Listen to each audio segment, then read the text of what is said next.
This is the December 2024 City Council Community Meeting. My name is Sally Cragen. I am a City Councilor at large here in Fitchburg, and my colleague, Ward 1 Councilor Bernie Schultz, asked if I would host this month. And since Bernie is the most wonderful councilor and the nicest guy, and he twists your arm, he's laughing, he twists your arm, I'm just kidding. I said, of course I will. And Bernie's idea was that we talk about the parking ban and we talk about the new legislation that we have for gas-powered recreational vehicles that are on the streets and causing a bit of mayhem. So those topics were already on our agenda, but we thought, why not expand it? So we have extra special guests who are going to speak from the perspective of their job serving on the police department. So we'll start with introductions from left down to our captain, and then we'll start with our conversation about the parking ban during snow emergencies. So welcome. Thank you. I'm Leanna Tague. I'm a sergeant currently employed by the City of Fitchburg Police Department. My name is Officer Deanna Lopez, and I'm a patrolman at the Fitchburg Police Department. And I'm Captain Garcia. I'm in charge of the Operations Division at the Fitchburg Police Department. That's great. It's really nice to have a good show. Welcome to our audience. Welcome to our viewers. So let's just start right now because we did have, it wasn't a snow emergency exactly, but we did have to activate our warming shelters. Captain Garcia, can you talk, well, it was an emergency because we got the notice.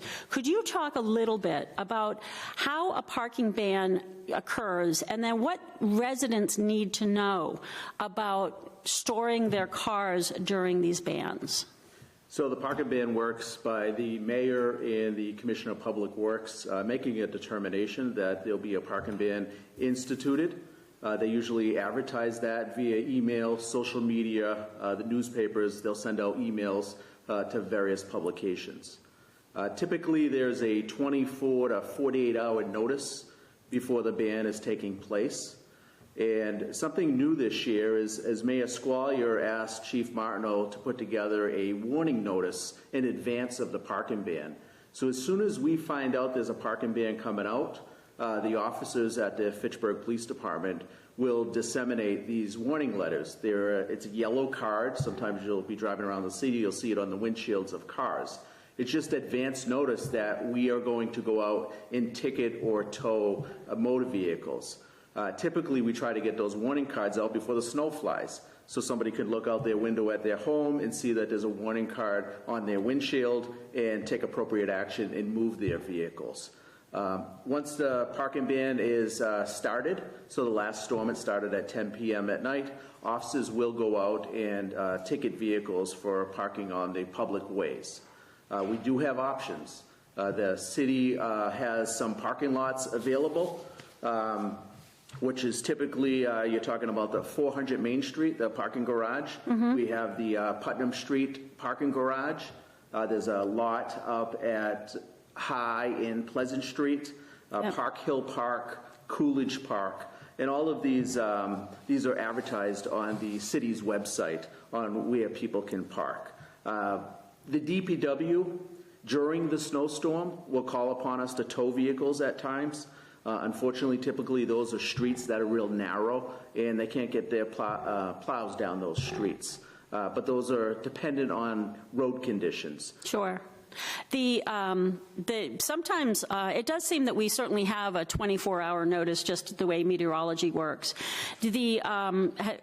Are there typically many cars that get ticketed or towed during this period?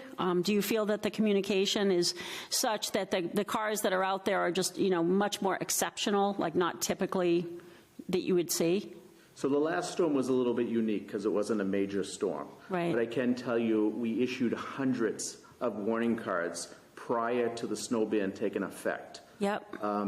After the snow ban happened, we did issue over 100 parking tickets, and that's a typical standard for a snowstorm. We usually come into that 100 to 200 window of issuing tickets. It depends on what our call volume is too, whether we're responding to motor vehicle crashes or we have emergency calls coming in, because in that situation, those would obviously take precedent for our response. And again, the issuing of tickets, is that in the realm of our parking officer who works out of City Hall, or does this involve our other officers, such as these folks? So I would say the majority of the parking tickets issued in the city are done by our patrol division. So the patrol officers that are out on the street, those are the ones who are typically issuing most of the snow ban tickets. I would like to add that there is an exemption for the snow ban, and that's for handicap parking. Right. So if you have a handicap placard, you're in a handicap space on a public way, you are exempt from the snow emergency.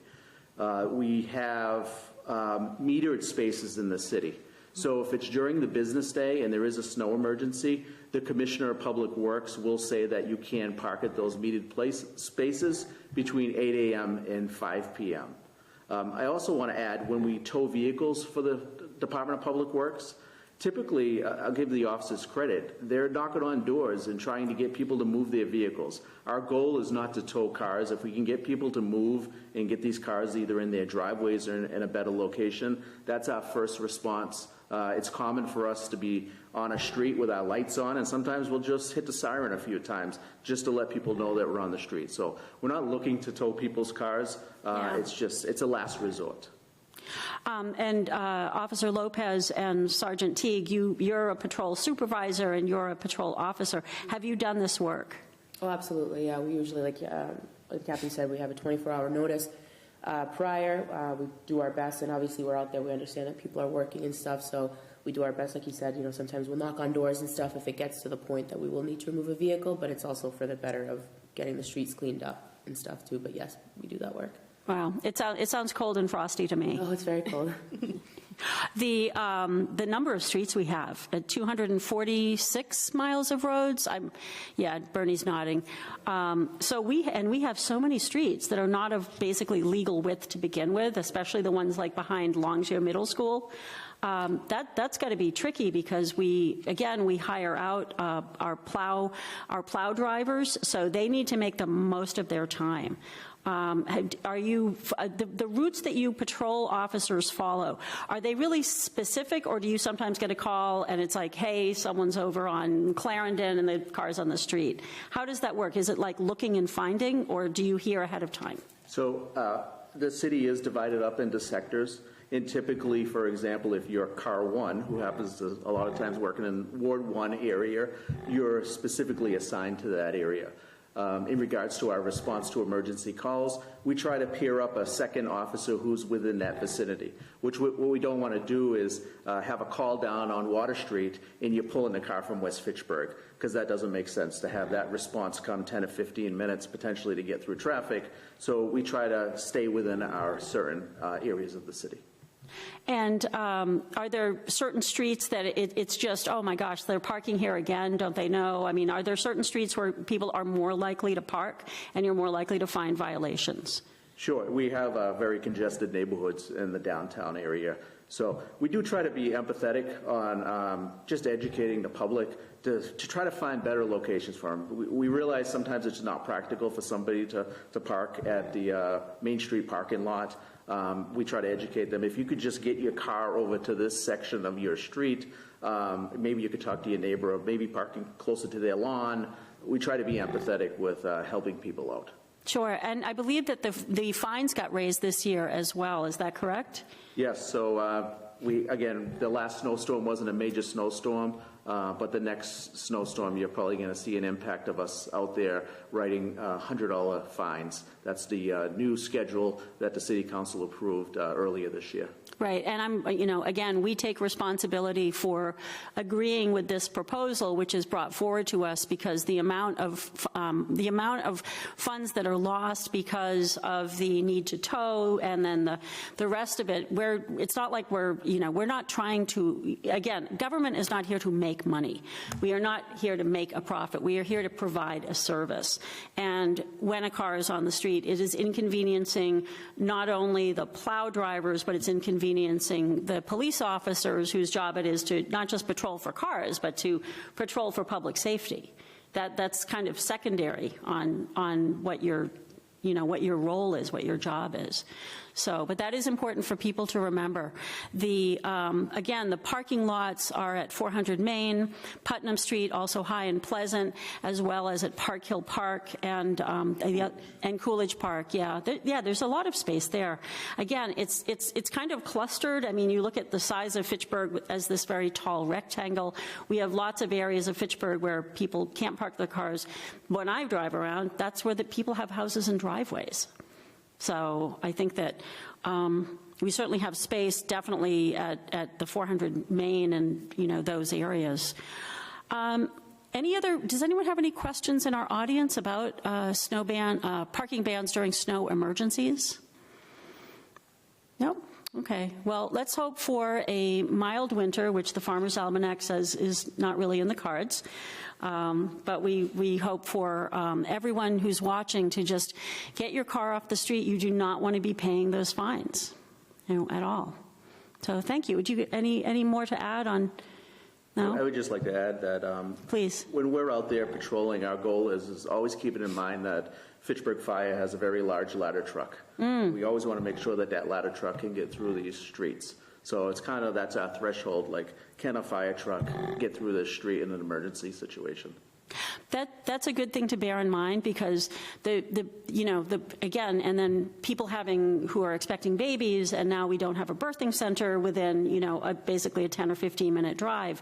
We have these other factors that are going to make for public safety and public health issues that we weren't really facing previously. So I think that there's work to be done, but you guys are really doing your part, and you're doing it in freezing cold weather. So it's in and out of your cars doing this, right? Yes. Okay. Sometimes you're just staying outside and just walking down the street, trying to get in touch with people to see if we can get them to move their cars, or even just trying to help them get out of a spot because they're stuck in the snow, just so we can help them get out of there. Yeah, right, because again, we can have snow coming down at a couple of inches an hour. It's fast, it doesn't take much, and if someone doesn't have the wherewithal if they don't have the kind of tires, you can easily be marooned. Yeah. So have you both had that experience where people are trapped and they can't move their car? Plenty of times. Sometimes it's the nature of the beast. They haven't gotten their car out to get it serviced, and they get stranded on the side of the road because of the snowy conditions or even the icy conditions. And there have been plenty of times, I'm sure you've done it too, where it's just a matter of using a little bit of our muscle and trying to push them out of the side of the road just so we can try to help them out, or try to arrange for a tow or other kind of arrangements to try to help them get whatever destination they're leading to. Right, yeah, and again, you guys have to be prepared for pretty much anything. Mm-hmm. Well, we'll learn more about what a police officer's life is like on the job a little bit later in this program.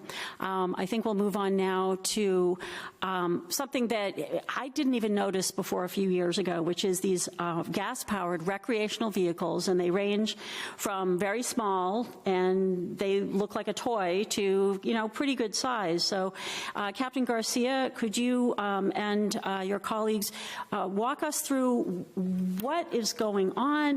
Why do we have so many of them now? What are the regulations? Do we have underage people driving them? Because sometimes you see someone in a helmet, other times you don't. Spring, summer, it was epidemic, and there would be gangs of them kind of going down John Fitch Highway or coming down off of, like the Oak Hill in Cleghorn, or just zipping around corners, zipping up Main Street. What's going on, and what can we do, and what are you guys able to do? So I think we saw this influx of the illegal operations of ATVs and dirt bikes on public streets after COVID. It really took off in the last 2 or 3 years. This has been a national and a regional problem. So we're trying to be proactive. I can say we have caught many of them. We have charged them and brought charges to the Fitchburg District Court. But we were looking for other resources, so we decided that we were going to come forward with a new recreational vehicle ordinance on a local level, and have some local fines, have some opportunities to impound the ATVs and dirt bikes with a little more teeth than just mass general laws that we had as options. We recognized that this was a public safety issue. it's a liability issue. If one of these ATVs crash into somebody's motor vehicle and they pick up and they leave, that vehicle owner is stuck with that damage that may have been caused. Never mind if they run somebody over, there's liability there. So we try to take a proactive approach. We found an ordinance that New Bedford PD in the city of New Bedford put out and the Boston Police Department put out. And we just mirrored it to our liking of what would give us a better option here locally. So we're looking at if we do come across somebody operating illegally, they're facing at least a $300 fine minimum per offense. They're also faced with an impoundment option where they would not be able to get their dirt bike out until their case is disposed of at the court or paying their fines on a local level. Again, this is a quality of life issue for our residents, and nobody wants to see a pack of ATVs and dirt bikes going through their streets, driving past their house, never mind the dangers of it. So this ordinance, I think, is going to be successful.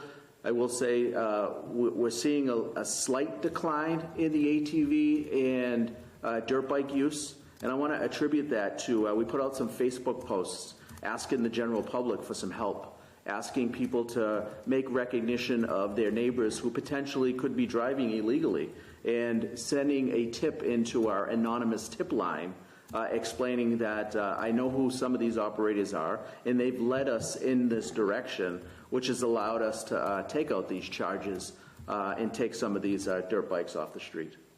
Well, that's really encouraging to know because, again, the dangers that they can cause are lethal. And I lived in Los Angeles in the early 1990s, and you saw all kinds of crazy two-wheeled, vehicles on the freeways, as well as the surface roads. I guess your biggest challenge would be these are very fast bikes. They could potentially literally go like down a sidewalk, disappear between houses. Have there been instances where any of you have come across someone in one of these bikes and it's not them driving? Are they allowed on the roads at all, I guess is my question, because they're not registered. So are they, what's that rule? So if it's a recreational vehicle, they're allowed to drive on private lands, not public ways. Yep. There are mechanisms where you can register a recreational vehicle with a license plate and have it certified like you would a regular motorcycle. Yep. But the ones that we're seeing as violators, they are not allowed on public ways. There is language within Mass General Law that allows them to cross public ways, but that's not the issue that we're facing. We're facing a pack of illegal dirt bikes driving up and down John Fitch Highway, yep, some of our main roads, and those are the ones that we're looking to curb that behavior. Are the drivers following any particular pattern? Or, are they under 18? Are they more male than female? Is this kids doing it, or is it young adults, or both? So it's a combination of some juveniles and young adults. Another opportunity that this ordinance allows us to do is the juvenile laws kind of have a lesser threshold when it comes to fines and accountability because they are juveniles, but this ordinance would sort of supersede that. But it is our younger element of residents in the city that are doing this. Yeah, that was my impression the very few times, you get a glimpse, and it's just, it's like trying to see, a very fast, I don't know, not like the deer crossing the road, but you can't really focus. But it certainly seemed like the people were young because, again, you're seeing someone without a helmet sometimes, and that's really distressing. What I would say to the public is they may see us in the vicinity of a dirt bike and wonder why we're not chasing it down the road. We do have a catalog of who some of these players are, and we have been able to charge some of them after the fact. Because we have some identifying characters with them, and we do have follow-up investigations that we may have seen them on John Fitch Highway, and then we come across them when that neighbor calls in on the tip line saying that blue dirt bike with this particular individual, and we end up matching them up, and we take out charges that way. That's very interesting. Are charges repeated? Have you charged the same people more than once?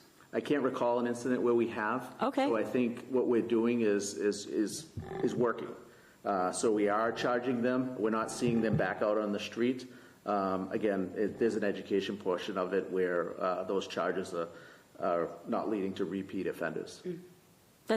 Now, have either of you experienced, again, being patrol officers and patrol, have you seen these, do we call them drivers or operators? Operators. Okay, thank you.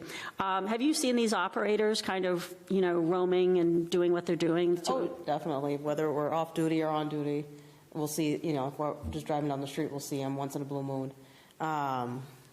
More so. No, just to back what the captain said, it is, I'll be parked at the lights at John Fitch and I'll see one, but I guess it all comes down to, ultimately, it's an investigation is what it comes down to. So I'll see this dirt bike, say if that is my route area, and I see this dirt bike every day, you might not see us hit the lights and stuff because ultimately, right, we're not going to start a chase with a 16-year-old kid, no helmet on John Fitch Highway. Yeah. All we do is, we call in over dispatch, description of what the bike, hey, I think this is the same bike. And then somebody else usually chimes in that worked the day before. Oh, yeah, I saw him too last week.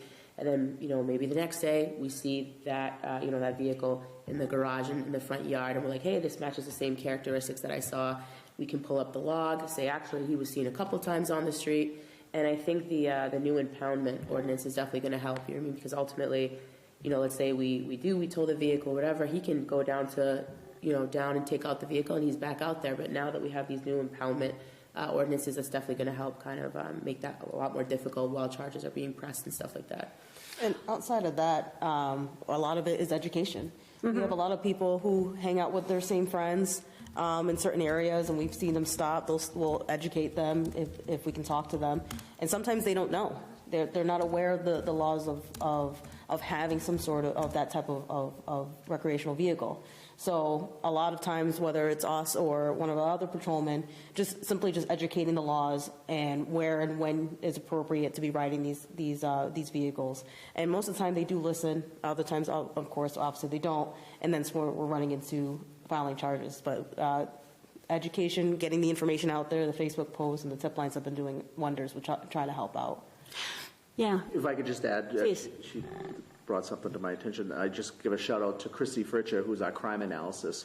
So all of this data that we have, we're very fortunate in Fitchburg to have a crime analysis. Not every police department, at least in Central Mass, has a crime analysis. So we're compiling this data, and Christy is putting this in spreadsheets and making charts, and we're kind of plotting out where these particular dirt bikes might be. That's really fascinating because, again, we are a city of 42,000 according to the census, probably a little higher. Do we have more people? Yeah, absolutely. How many people do you think we have in Fitchburg? I can't even imagine. Yeah, I can, but I definitely Like a few think that- thousand more, maybe. Oh, sure, yeah. Yeah. Okay. So we have, but we're still the size where people know one another. Like you're recognizing the dirt bike, and then your predecessor on the same shift the day before sees that. So it's not like we're completely ungovernable in terms of, hundreds of thousands of people, or in the case of when I was in California, like millions of people. You're able to kind of have a handle, and who has already offended and that they haven't reoffended for the most part. They haven't done that. Oh, thank you, Bernie. Yes, Councilor Schultz. Now, they're allowed on private property. I've gotten complaints, in congested areas because of the noise factor, with dirt bikes and recreational vehicles. Have you had many complaints about that? I had a couple of complaints about that, not recently, but a while back. I just was wondering what the law is on, a congested area where houses are close together. So I'll speak on that because part of my job is I have to read every police report in the station and all of the log entries that come across. And I'm not seeing a lot of problems in that area. The only thing I would recommend to your constituents is to call the police station. Call the main dispatch business line, 978-345-4355, and make that complaint of the loud noise. We will go out and evaluate it. It wasn't recent, but it has happened in the last year and a half. It could be a disturbing the peace call. Yeah, that's what it is, basically, yeah. And is there fines for that, or is that just handled on a case-by-case basis? Again, we try to educate the public. Our goal is to be in a I gotcha moment. Typically, we try to warn people in advance. If we have to keep coming back for that disturbance, it could result in an arrest ultimately. And then it would be up to the courts on what that fine mechanism would be. Yes. I have a question. I understand that you're talking about gas-powered vehicles, but it seems like we have the same issue with electric vehicles. The electric bikes or scooters and all riding at 30 miles an hour down the sidewalks. So technically, this ordinance does cover electric bikes as well. In addition to that, it is illegal to drive your bicycle, at least in the Main Street area, on the sidewalks. So this ordinance could be used for the electric bikes as well. Yeah, what's remarkable to me as you were speaking, I was, every now and then I kind of think about everything I have that shows that I can drive a car. So I have this piece of plastic in my wallet. I have this piece of metal on my car. I have the sticker on my car, and in the glove box I've got another piece of paper. And then at home we've got the paper that has to do with the insuring of the vehicle. And then there's the registry that does the test. So we have all of these layers of regulation and prescription over here, and then over here until recently we had nothing. Right? You could go buy your gas-powered vehicle. I don't even know where you'd buy one. I mean, is that something you order through Amazon, or is that something that you get from the guy down the street, or who's selling these? The electric bikes? Yeah, the electric bikes I do know about, and I like electric bikes, as driven safely because they can't get up to 55 miles quickly. But the gas-powered, all of those are the RVs, the ATVs. ATVs. Thank you.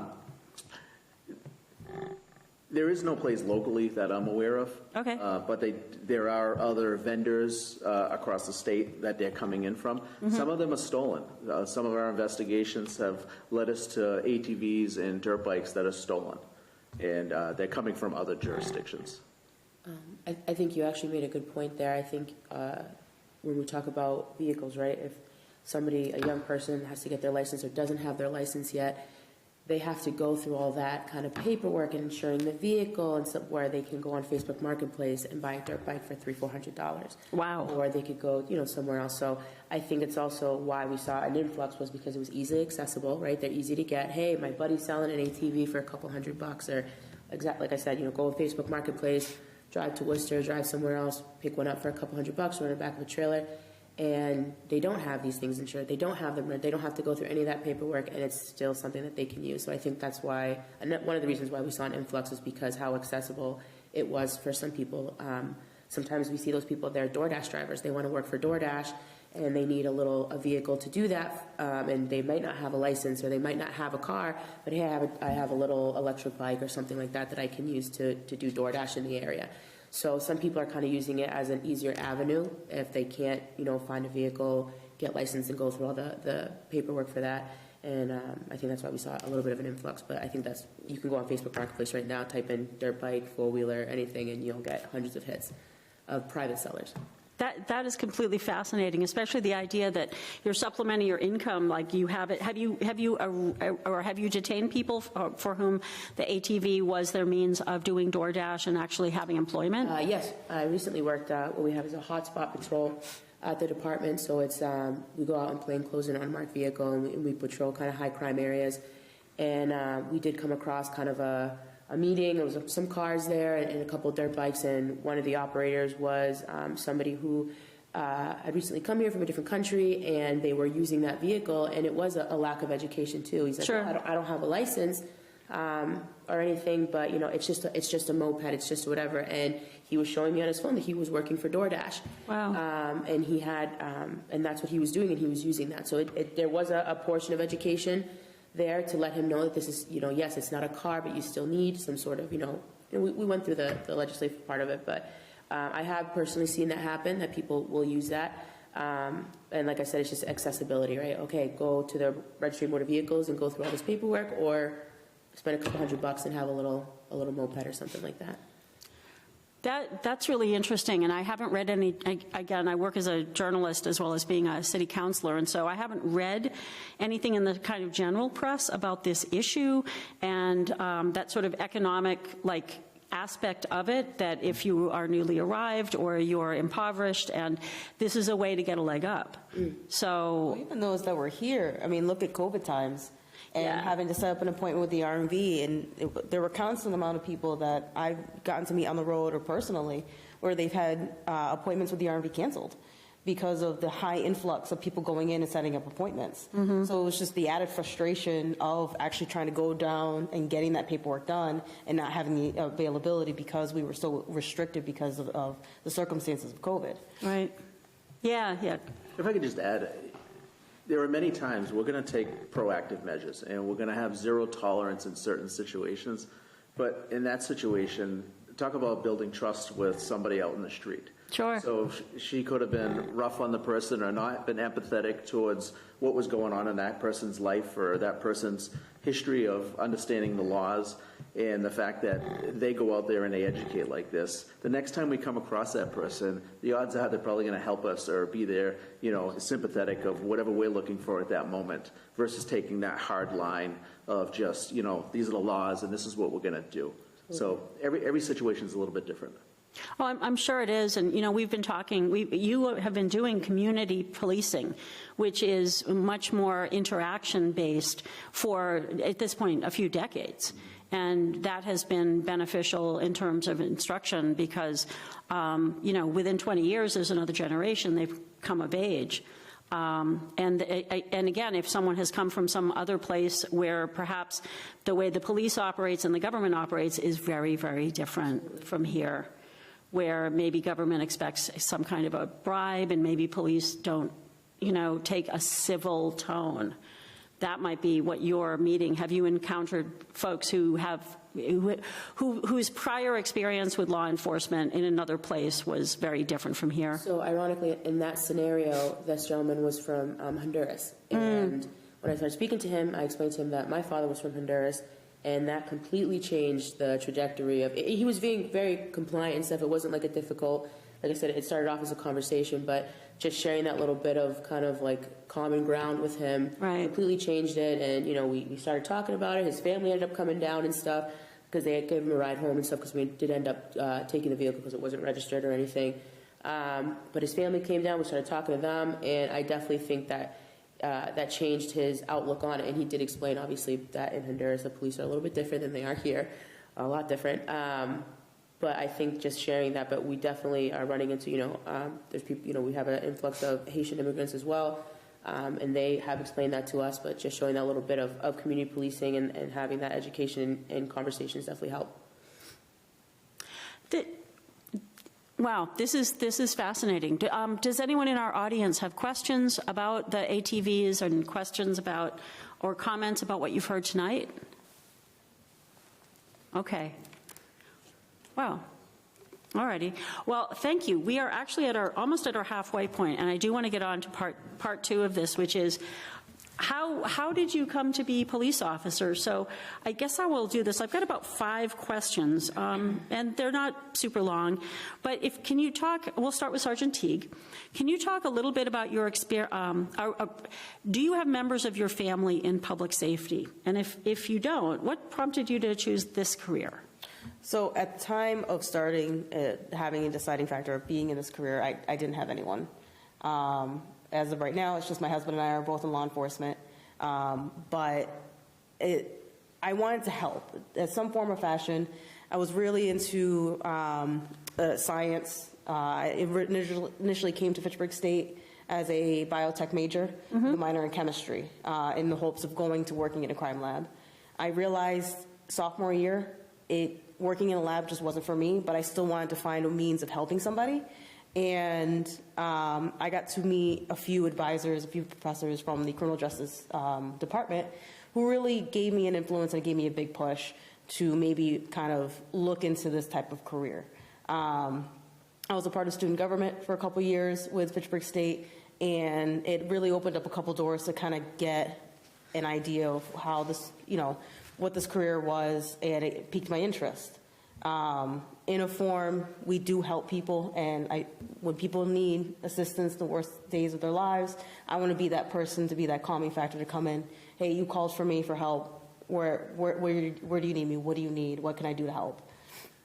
I love that, because not everyone, again, to be called upon to help others can be called upon to bake a pie for someone who is unwell, or it can be to help someone out of some calamity and disaster. Officer Lopez, how about you? Do you have family members involved in public safety and inspirations that drew you here? Yes, I do. My brother actually works for the police department as well. He was on for a few years before I was. And my husband also is in law enforcement. He's in corrections. But I didn't always want to be a police officer. If you would have asked me 10 years ago if this is what I'd be doing, I probably wouldn't have believed you. But I did. I didn't go to college. I didn't do that. So I was looking for a career that would have rewarding benefits. So I actually got into emergency medicine first. I worked at Leominster Emergency Room for a little bit. And I loved that. I loved I always knew that I wouldn't be working in an office, and I knew that wasn't for me. And I started working there and just kind of being in more of a exciting environment, more fast-paced, helping people. It definitely piqued my interest, and I've always been somebody that if an opportunity comes along, I'll take it. My thing is, what do I have to lose? You know what I mean? So an opportunity came along, and my brother was the one that told me, hey, maybe you should take the civil service test. And I said, sure, why not? And I took it, and I started following the steps to become a police officer. And the more I got into it, the more I really liked it. And this job, you're constantly learning, constantly going to trainings. Every day is different. You never know what you're going to get. And I love that, and that definitely appeals to me. And I still have a lot of rewarding benefits of having a career in this field, and it's always growing, and I like that. Again, we're asking these questions because my other idea about our community meeting was, I'm hoping there are some girls and women watching this, because we have 12 women. And the chief told me that, before long, there's going to be an addition for women. And the total number of police officers we have is 81 budgeted. 81 budgeted, right. So we're, 51% of the population, but not quite 51% of the force. And that's very traditional. But I think it's interesting, and I really hope we can inspire some females to learn more and certainly listen to this conversation. My question to Sergeant Teague, when I was at the police station last week, because I did a story for the Sentinel and Enterprise that was in on Saturday about this program tonight, was about the police academy. I have no experience with what do you learn at the police academy? What are the experiences like, both academic, the physical training that you experienced? Can you guys talk a little bit about that? What that was like? You were there at different times, I'm assuming. We actually ended up going to the same police academy. We did go at different times. She was the class before mine, but we did go to the same police academy, and it's definitely an experience. I had never been in an environment like that before. Like I said, my father's military, my brother's a police officer, but I personally have never been in that sort of environment.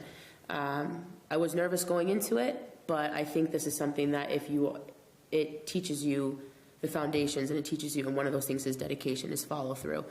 So I know me personally, I don't want to speak for you, but me personally, I did have a hard time in the beginning as far as meeting some of the standards that are set out in the police academy, but I think it's important to remember that those standards are there for a reason, not because they want everybody to come out looking like, Greek gods or anything, but at the same time, this job is physically demanding. It is, and there is a mental aspect to that as well, and I think that those standards are important because the job demands that of you as well.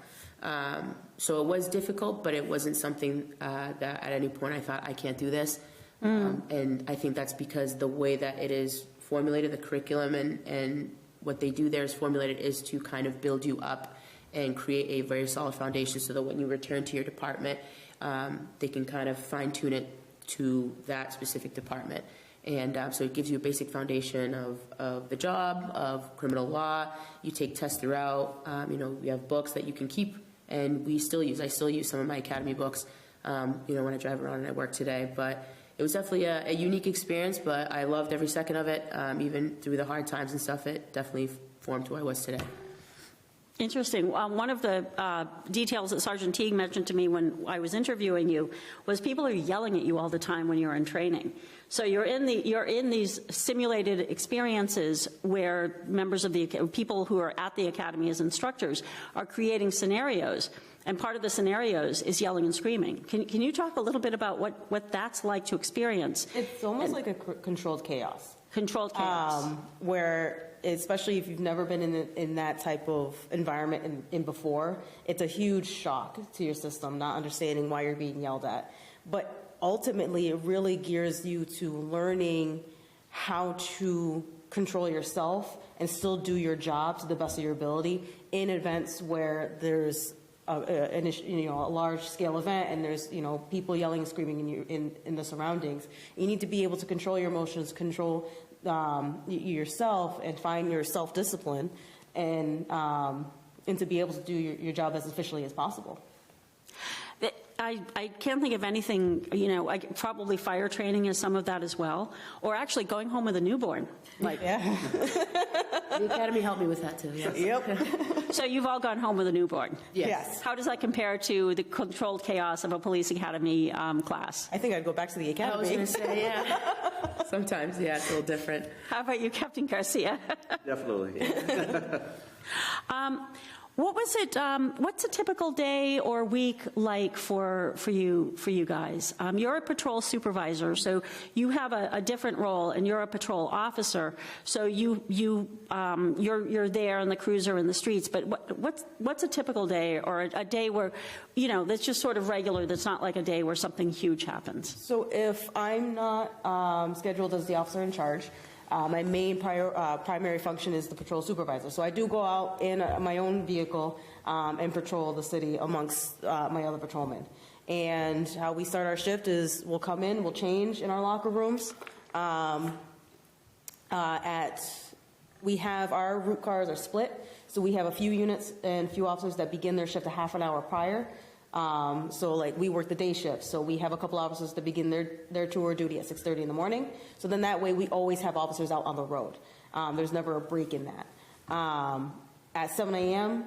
we'll have the remaining of the shift come in, and we gear up. We'll sign out for any tasers. I'm a part of the rifle team. We take out any equipment that we need, do an inspection on our equipment, and then we have about a 15-minute roll call to go over what's happening within the past shifts, or anything to note for them to be aware of. If there's a stolen motor vehicle, then we need to be on the lookout, or a suspect who we have to make an apprehension on for an arrestable offense.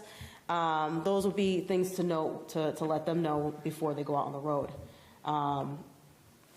Yeah, that's pretty much it. A roll call, we kind of get any information that needs to be disseminated to patrol. And then, as Captain Garcia said that we go to our designated routes throughout, patrol the city, check up on some areas, serve paper. Sometimes we serve paperwork, things like that, and then pretty much just answer calls throughout the day. When I was at the police station last week, we were adjoining the dispatch, and it was literally a constant hum of activity, of calls coming in. Absolutely. And you have how many people are working in dispatch, like for each shift? Because it was So it's a minimum of 2 dispatchers that are working in that room at a time. And they work along with us in the same time frame. So 7 a.m. to 3 p.m., 3 p.m. to 11 p.m., and 11 p.m. to 7 a.m. So at any of those 3 shifts, we will always have at least 2 dispatchers assigned to that room.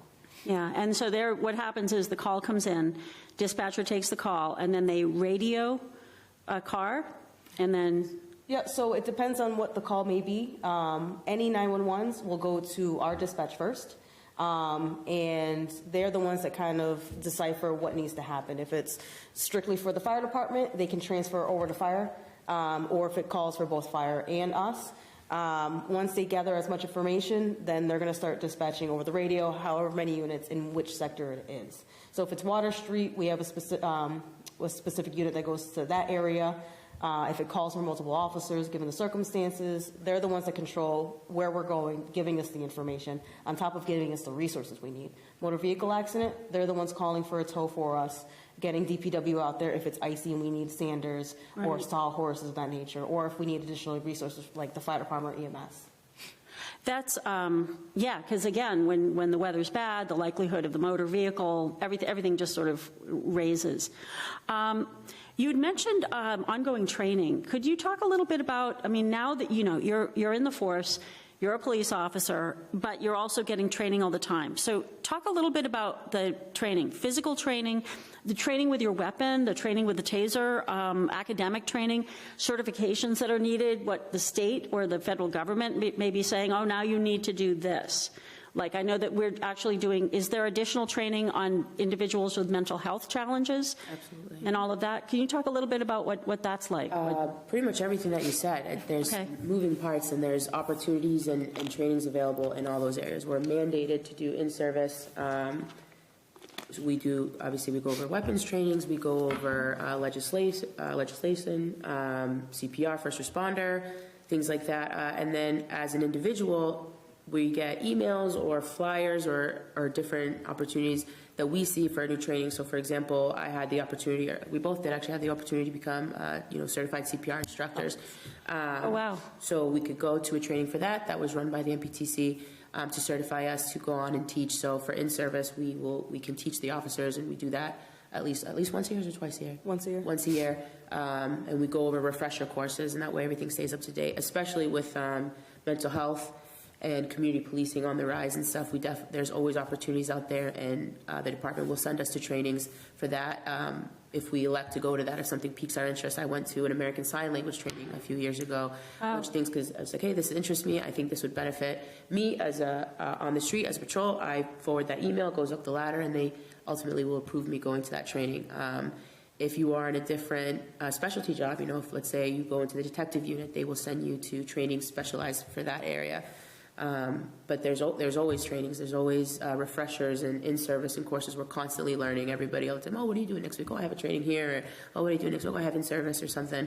So we're always learning. We're always continuing education. And especially with the constant, new legislation coming in. There's always updates to laws, updates to case laws, and we're still getting an influx of that too. And sometimes if it's not necessarily in service, we'll get letterheads from MPTC or from the state. Usually we'll get an email from the captain for supervisors to relay to our units, whether it's through a programming that we use called Benchmark, where we read it out, or we go over it during either roll call or having a debrief in regards to a new additive case law that we need to go over.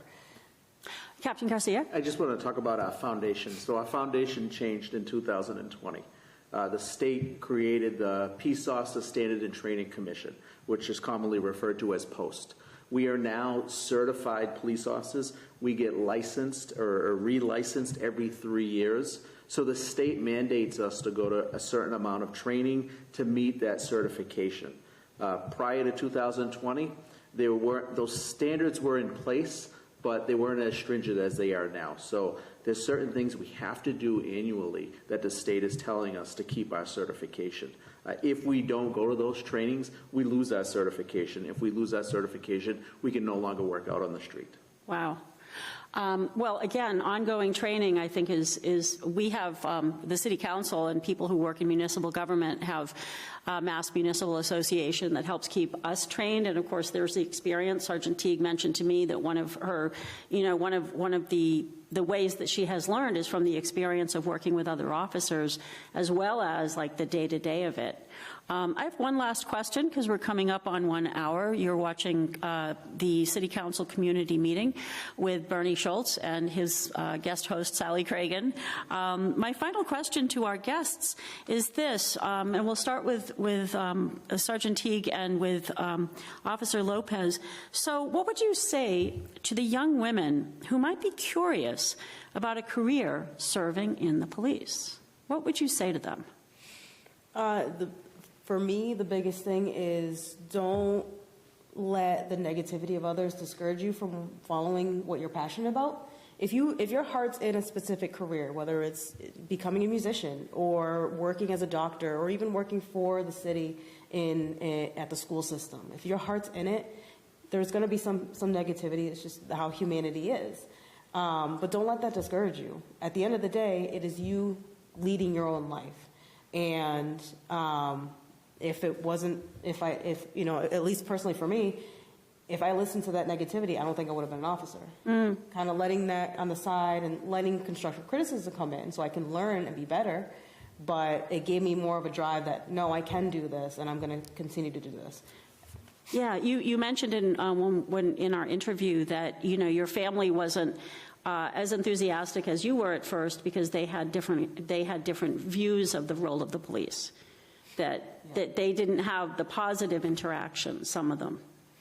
Yeah, so because of cultural differences. yeah, and just growing up in nature, some were more hesitant in the fear that I might get hurt, just because of the Right. type of stressful work it is. And others, they've had their own past experience with law enforcement down in Puerto Rico or elsewhere in the state, in the nation, where it was a negative aspect. So, Yeah. you know, they look at it as they had a negative experience, and they were afraid of the opinion of what would happen if I went into that role. And I told them my main goal is if you see something you want to change or be a part of a change, go and do it. We can always, you know, gripe about things and complain about things that aren't getting done, but the only way to get them done is if you go and do it yourself. Get your hands in there and be a part of the change for the better. Absolutely, and I didn't mean to mischaracterize. I think what I was getting at was that danger part, because I think, and you know, correct me if I'm wrong, you know, FATV watchers, but there is a presumption that, oh, girls, the delicate, and again, that goes back thousands of years. There's less of it now. I mean, there was plenty when I was growing up, but there's certainly less of it now. But it's still there. Some generations kind of think that there's like traditionally women's work versus men's work, and we all know, those of us living in the modern world know that's nonsense. But I think sometimes it's a daily reprieve to just say, no, this is work that anyone can do. How about you, Officer Lopez? What would you say to some, you know, I hope to get you at Fitchburg High School to talk to a group of, we have another guest, awesome. I hope to get you to Fitchburg High School to talk to some groups of young women and men, you know, as well. What would you say about this career? Like, why should you do it? Actually, I think you brought up a good point there. I think in this day and age, back when differences were kind of something that people turned away from, I think now they're being celebrated. I think women definitely bring a different aspect to this job than the traditional way. We go on a call, we might approach it differently than one of our male co-workers. But again, right, like I said before, we have standards. If you can meet those standards, then why can't you do this job? Then you should be fine here. So don't let that discourage you from doing that. You know, you speak a different language or you're from a different background, where back in the day that might kind of make you more hesitant to approach this. I think in any first responder field, but definitely I can speak specifically for the police field, you have huge advantages. So I think that in this field specifically, the more diverse, the more kind of you bring something different to the table, the more beneficial it is in this job. So as far as women go, yes, it is definitely not always the most family-friendly job. I mean, you will miss some soccer games, you will miss some stuff, but in this specific career, we do have benefits to that. And at our department specifically, you know, we do swaps, we do something, we make it work. But it is a very rewarding career. And it's absolutely something that if somebody really wants to do, they can do. But if I don't think that, like I said, if you can meet those standards, then this is absolutely your job you can do, and you shouldn't let that slow you down from doing that. Awesome. And not to leave Captain Garcia, but what would you say to young people who might have an interest or curious? Like, what do you say? So in regards to, we're here to talk about women in law enforcement, I want to talk about one of the great skill sets that they have over someone like myself, a male counterpart, is their communication skills. I find that the women at the Fitchburg Police Department have exceptional communication skills. So Sergeant Teague is the officer in charge now, so you're kind of the person who's running the playbook on a day-to-day operation, and there have been many times where some of our female officers have been dispatched to some complex situations, and I felt very comfortable that they were going to be able to communicate their way into resolving whatever problem they're facing. So that's a tremendous skill set that females have, I think, over males at times. Also, they have the appearance of being less confrontational or Intimidating? De-escalation.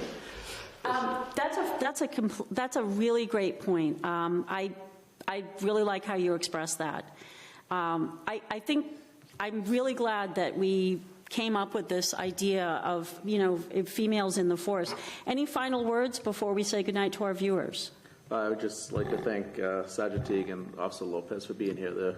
They're excellent. Absolutely. Oh, Count. Question for Sergeant Teague.